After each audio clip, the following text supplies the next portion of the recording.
Guys, magluluto naman ako ng fried rice. Ang gagamitin natin dito ay excuse me, frozen vegetables, mushrooms. Mayroon din tayo dito garlic.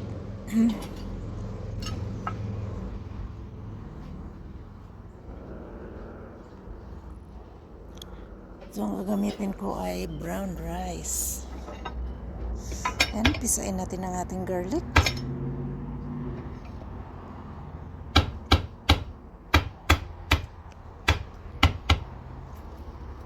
So ano ito guys, para sa aking low iodine diet.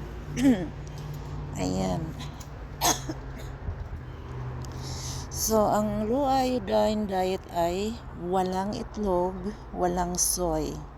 At ang gamitin din natin ditong asin ay non-iodized. Okay?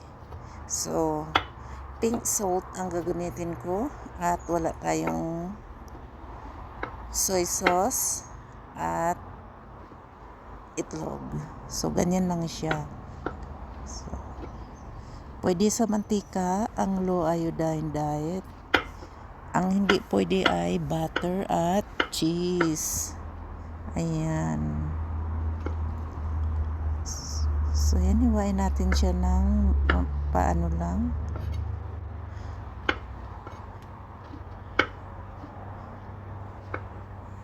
Ganyan lang. So,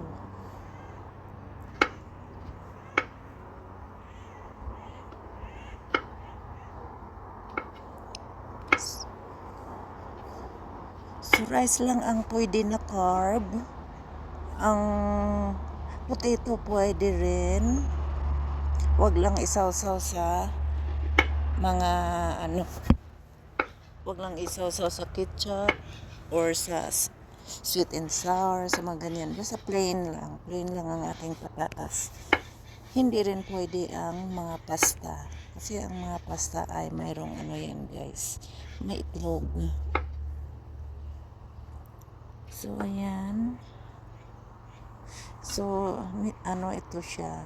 Strict, talaga siya. Strict iodine. So, dito, gagamit tayo ng olive oil. So, gisa na natin ang ating, dyan, bawang. Low iodine fried rice. Oh, may bumblebee. Diet na naman.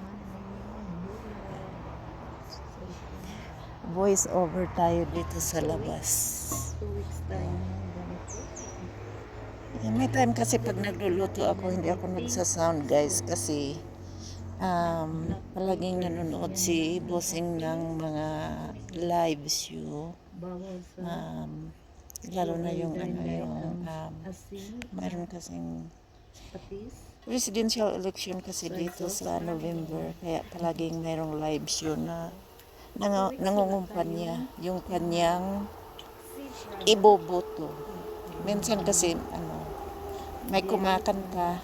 Ayan, na-trouble na ako dyan dati. Nag-live ako. Hindi ko alam, hindi ko napansin na pala yung music. Kaya ayan. So pag nagluluto ako, nanonood siya ng ganun. Hindi. Nagluluto. Tapos voice over na lang. Ayan, kaya may naririnig kayong mga traffic at mga ibon na kumakanta. Kasi dito tayo sa labas nag-voice over.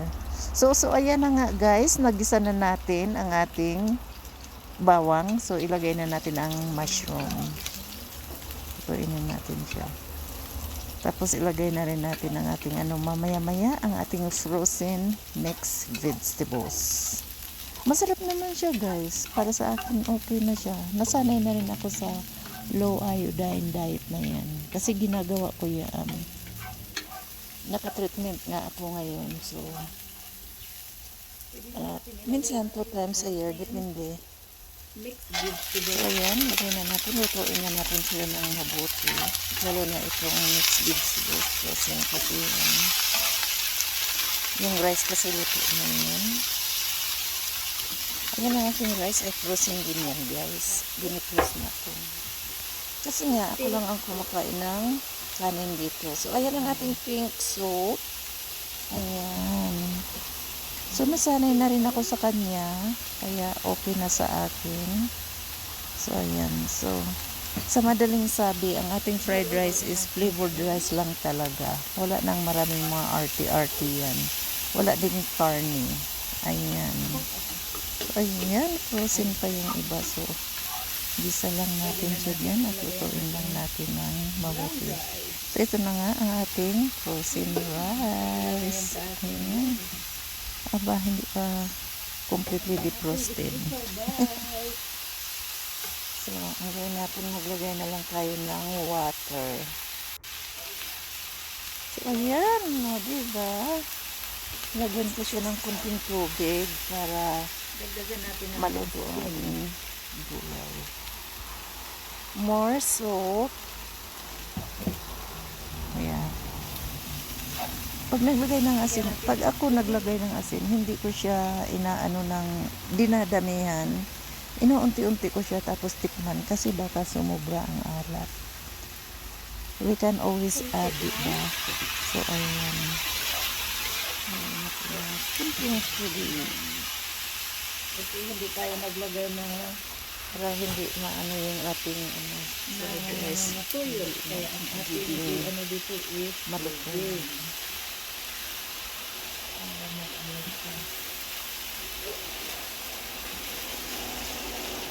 So, ayan na, di ba? Ang ganda na niya tingnan. Masarap din siya, guys. Hindi lang sa maganda ang tingin.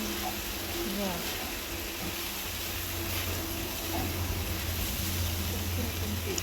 Tapos, ayan, pwede kang mag-ulam dyan ng grilled chicken. Pwede mag-ulam ng fried chicken. Ganyan.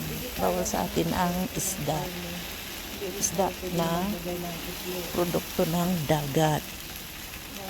Pwede sa atin ang mga isda from fresh water.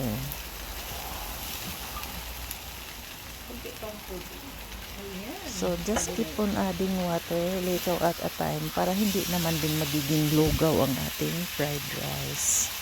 Dahil nga hindi tayo gumamit ng soy sauce. Kaya water ang ating pang ano diyan, pang moist. Pag gumagamit ako ng soy sauce, hindi ako gumagamit ng tubig.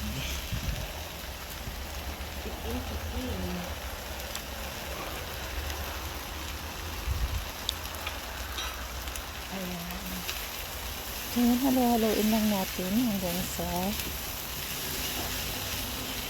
medyo maano na yung nilagay natin ng tubig. may lasa na siya. Tama na ang asin. Oo.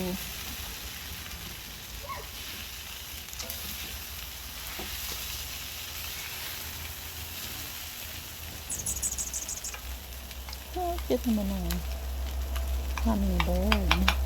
Tit.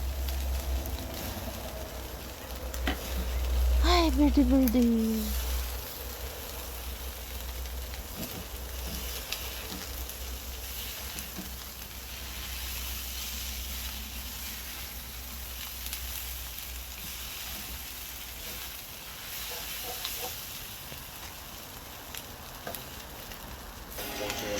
You see sometimes it doesn't work out. Sometimes